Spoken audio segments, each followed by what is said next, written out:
Ceci est un livre audio autogénéré par Google. Vidéoprotection de l'espace public. Les communes voient flou. Le Master 2 professionnel de droit public, collectivité territoriale et politique publique, de l'Université de Cergy-Pontoise se donne pour objectif, depuis sa création par le professeur Patrice Chrétien en 2004, de former des juristes spécialisés dans les questions relatives aux politiques publiques locales. Si l'accent est donc mis sur l'acquisition et la maîtrise des connaissances, procédures et mécanismes indispensables à tout étudiant se destinant à une carrière au sein d'une entité locale, l'objectif est également de former des juristes capables de prendre du recul par rapport aux techniques juridiques et de réfléchir à l'évolution de la décentralisation et au rôle joué par les collectivités. C'est à cette condition que ces futurs acteurs locaux pourront, dans un contexte politique d'évolution du monde des collectivités, s'adapter et accompagner les changements des politiques et missions menées par les collectivités territoriales. Le master mêle ainsi professionnalisation, en entretenant des liens étroits avec le milieu local environnant et en offrant aux étudiants la possibilité de suivre la formation en alternance, leur octroyant ainsi une expérience professionnelle réelle et enrichissante, mais aussi volonté de réflexion universitaire. C'est dans cet objectif que les étudiants doivent finaliser leur parcours en rédigeant un mémoire, travail de recherche, qui les conduit à approfondir et à s'interroger sur un thème qui les intéresse.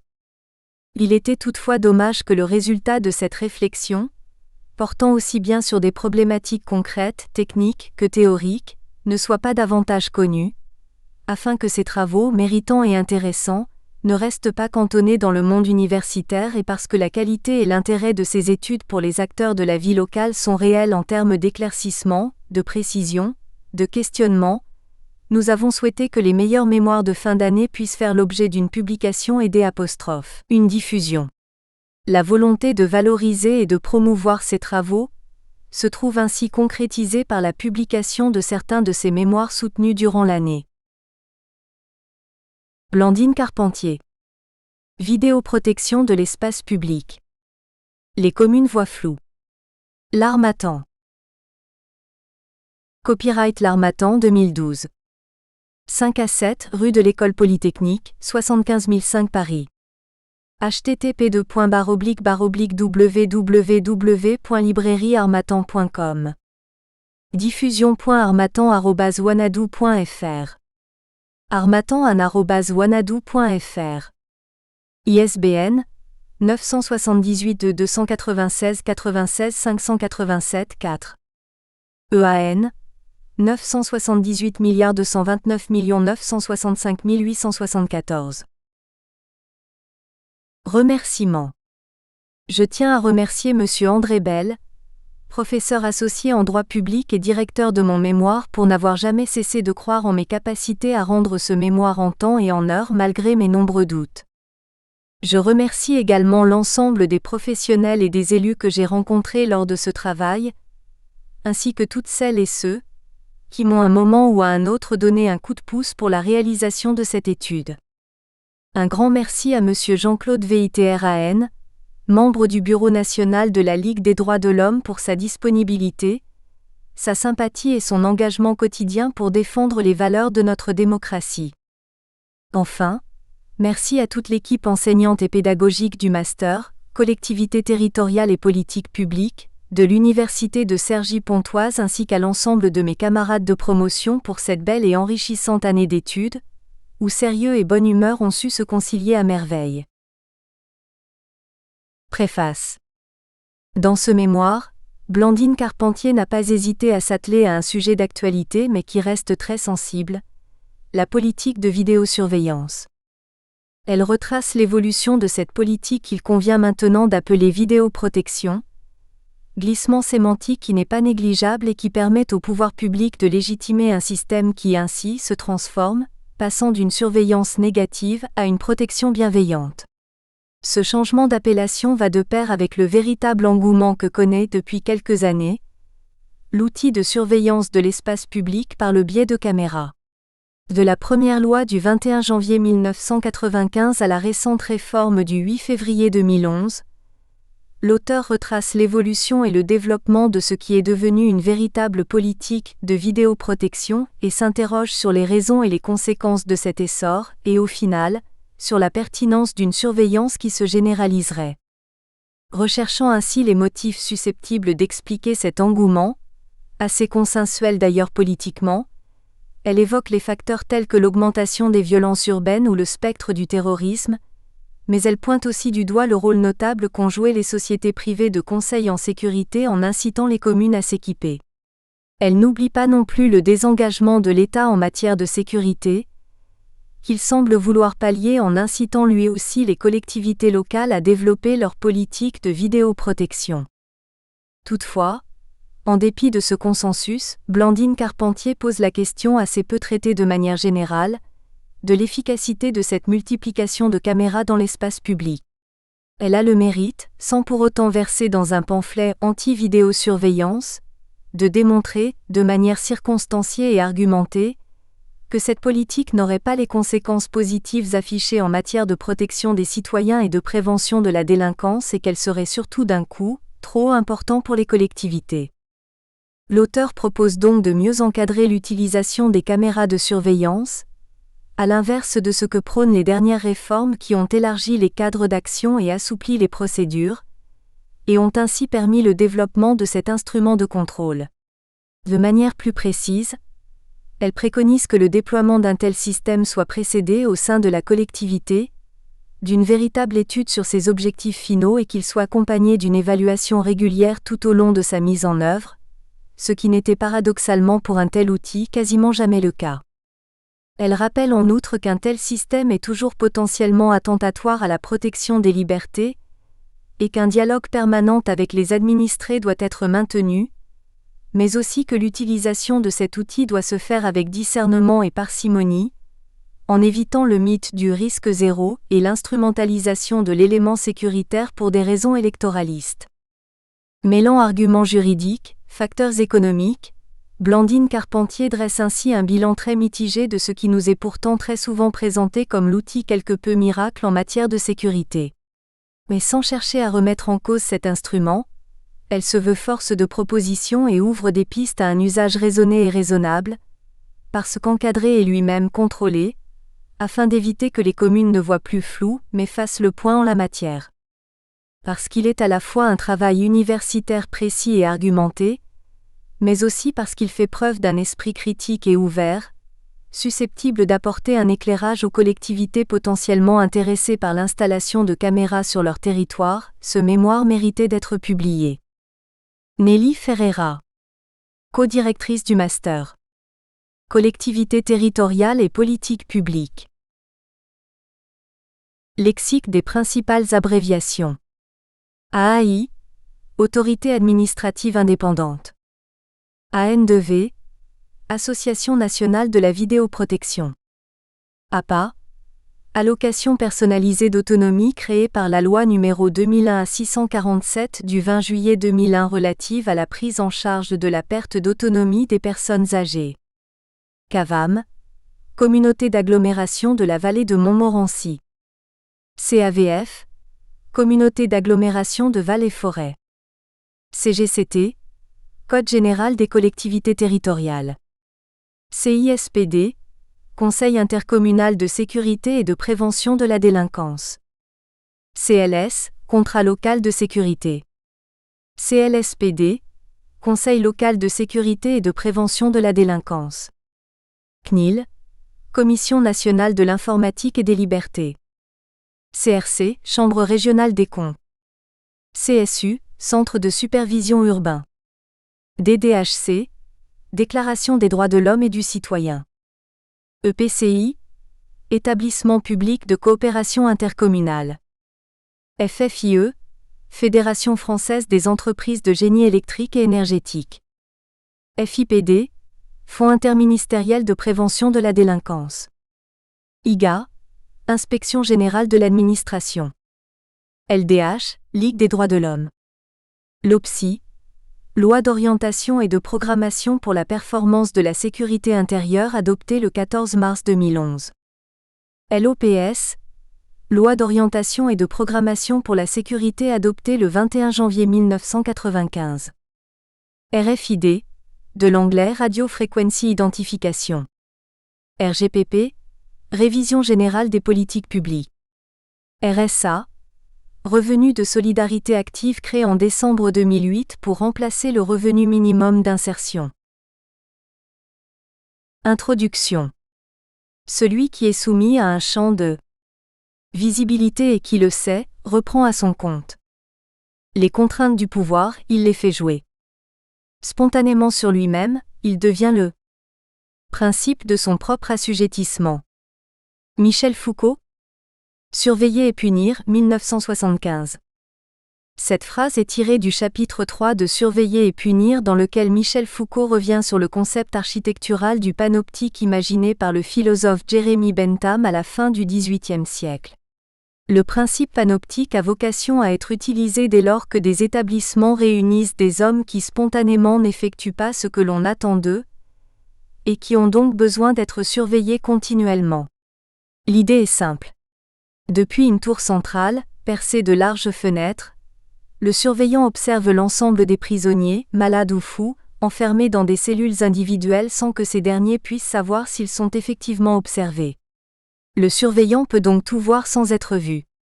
Pour Michel Foucault, la grande force du panoptique réside dans cet état de visibilité permanente des prisonniers car à force de sentir peser sur eux le regard du surveillant, les détenus finissent par l'intérioriser au point d'exercer cette surveillance sur et contre eux-mêmes. Cette utopie carcérale n'est pas sans lien avec notre sujet. Beaucoup d'opposants à la vidéoprotection 2 qualifient en effet cet outil de panoptique moderne 3, tandis que d'autres osent la comparaison avec la figure orwellienne de Big Brother 4. Sans aller jusque-là, on peut néanmoins s'interroger sur les objectifs finaux de la vidéoprotection. S'agit-il seulement d'un outil de prévention, de dissuasion et d'élucidation des crimes et délits 5, ou bien les partisans de cet outil ont-ils d'autres motivations moins avouables ? À l'heure du développement des fichiers informatiques et de l'identification par radiofréquence, RFID, la question mérite d'être posée. La vidéoprotection est un système technique permettant de surveiller à distance un espace déterminé, à l'aide de caméras vidéo, couplées à un moniteur dont la caractéristique est de ne pas être visible par les personnes filmées. La question des finalités de la vidéoprotection est d'autant plus légitime que leur présence s'est multipliée dans l'espace public au cours des 10 dernières années. La notion d'espace public, récemment juridicisée par la loi du 11 octobre 2010 interdisant la dissimulation du visage dans l'espace public 7, se définit à partir de 2 critères. Son appartenance à une collectivité publique et son affectation à un usage direct du public. Cela signifie que la collectivité propriétaire a l'obligation d'entretenir l'espace public afin qu'il puisse être utilisé de manière égale, libre et gratuite par l'ensemble des administrés. Dans le cadre de notre étude, l'espace public sera également appréhendé dans sa dimension sociologique, c'est-à-dire comme un lieu de circulation, de rencontre, d'échange, de vie, de mouvement ou encore de visibilité mutuelle 8. Conséquence d'une volonté gouvernementale forte 9.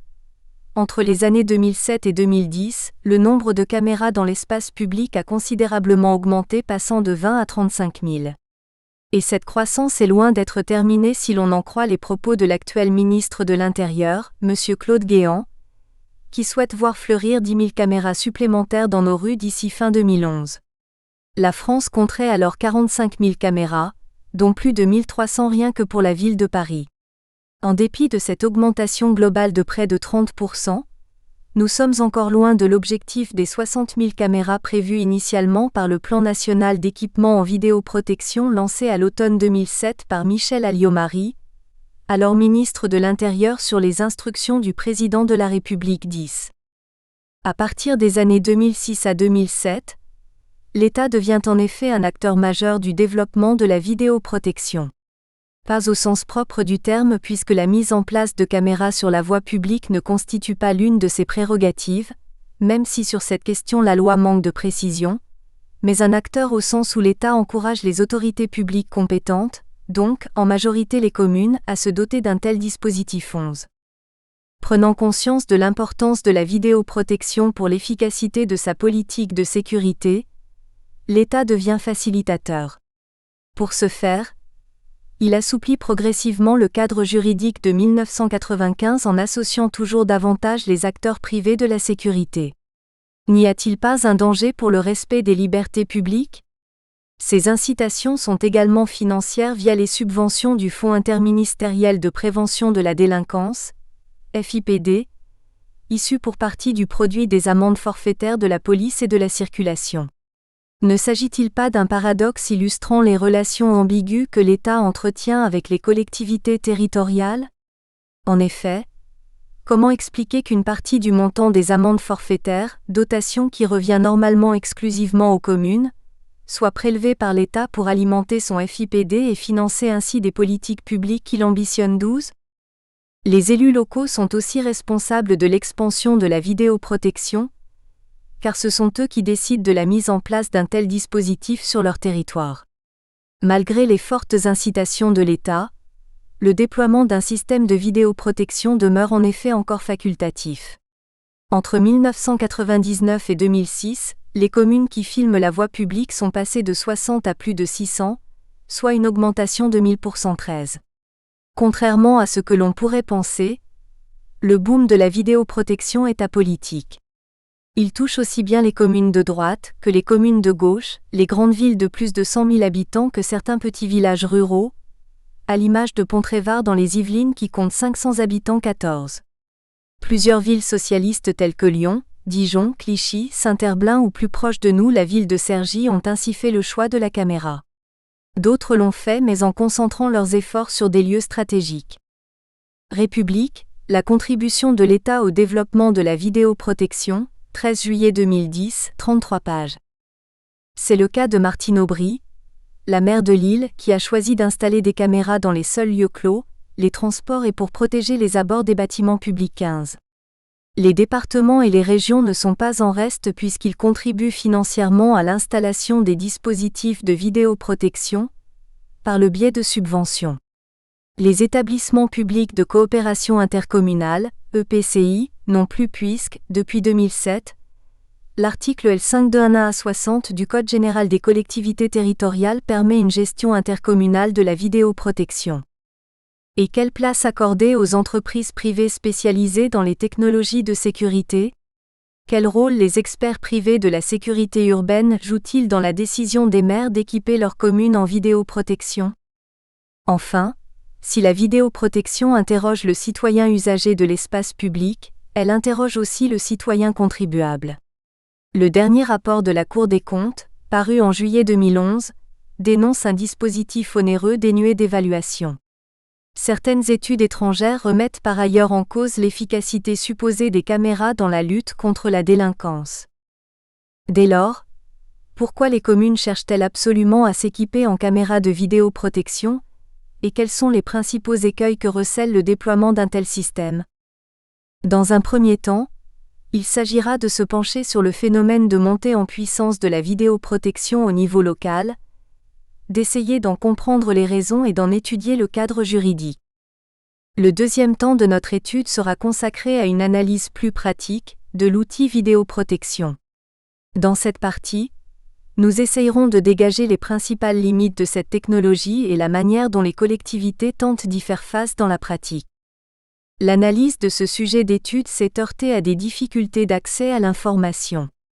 En raison des enjeux qu'elle comporte pour les libertés publiques, la vidéoprotection constitue une politique publique extrêmement sensible, souvent rattachée directement au cabinet du maire ou à celui du président de l'EPCI.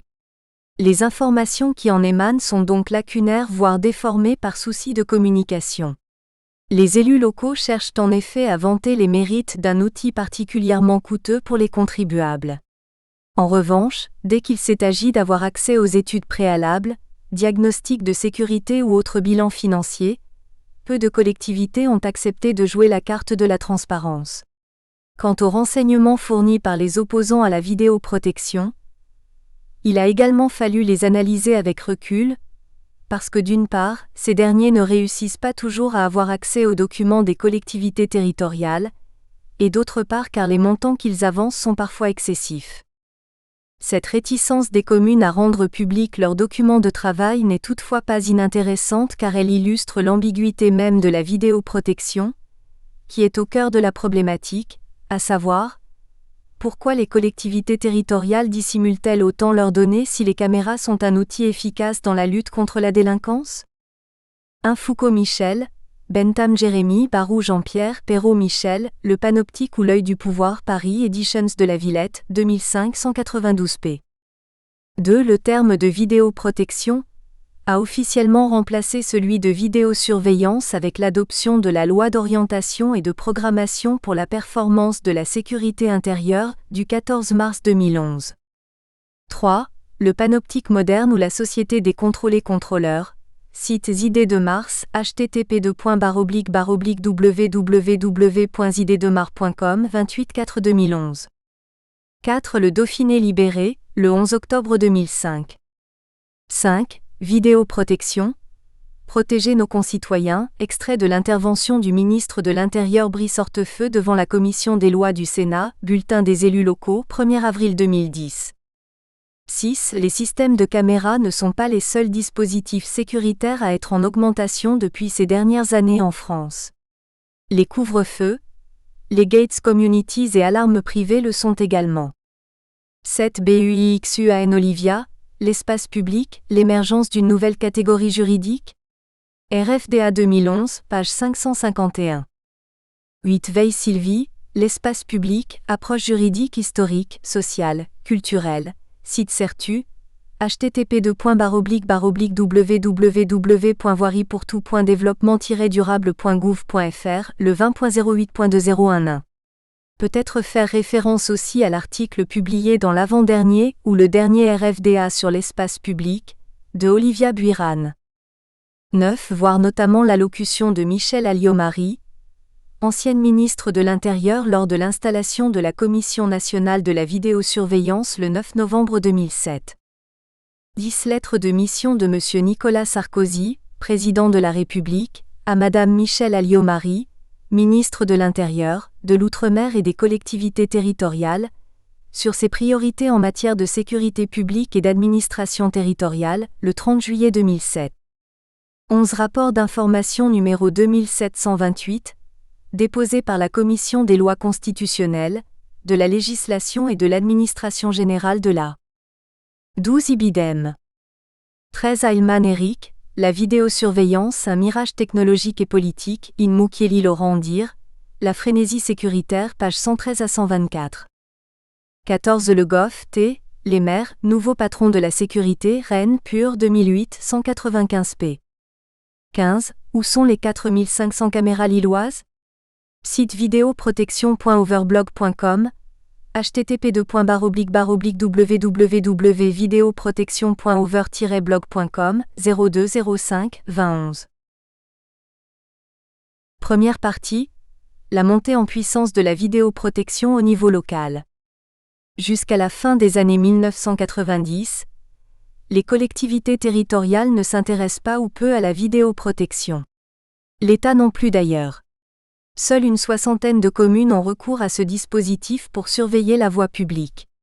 Aujourd'hui, on en dénombre près de 1500. Comment expliquer un tel développement en un laps de temps si court? Conséquence d'un effet de mode? Réponse à une augmentation de la délinquance? Incitation de l'État? Différentes raisons sont susceptibles d'expliquer la montée en puissance de la vidéoprotection au niveau local. L'assouplissement du cadre juridique contribue également à expliquer la multiplication rapide des caméras dans nos rues, au cours de ces dernières années. Chapitre 1. Entre soucis de sécurité et raisons économiques, les justifications du développement de la vidéoprotection à l'échelon local. L'augmentation de l'insécurité urbaine dans les années 1980, le spectre du terrorisme dans les années 2000 combiné à un déficit public croissant et à une accentuation de la décentralisation, explique la montée en puissance de la vidéoprotection au niveau local. Les acteurs privés de la sécurité jouent également un rôle non négligeable dans ce développement important de la vidéoprotection. A. Les conséquences de 25 années d'émeutes urbaines sur la vision politique des élus en matière de lutte contre la délinquance. Les émeutes urbaines du début des années 1980, puis celles des années 1990 vont radicalement changer la représentation qu'ont les élus locaux de l'action publique de sécurité. La prévention laisse progressivement la place à la répression. L'été chaud de 1981 est le début de la politique de la ville. Été 1981, Vénissieux, cité des Minguettes. Plus de 200 voitures brûlent en l'espace de 2 mois 16. Au début de la décennie 1980, les banlieues françaises connaissent un réel malaise social. Vols à l'arraché, agressions, rodéos, voitures brûlées sont monnaie courante dans certaines villes de l'Hexagone.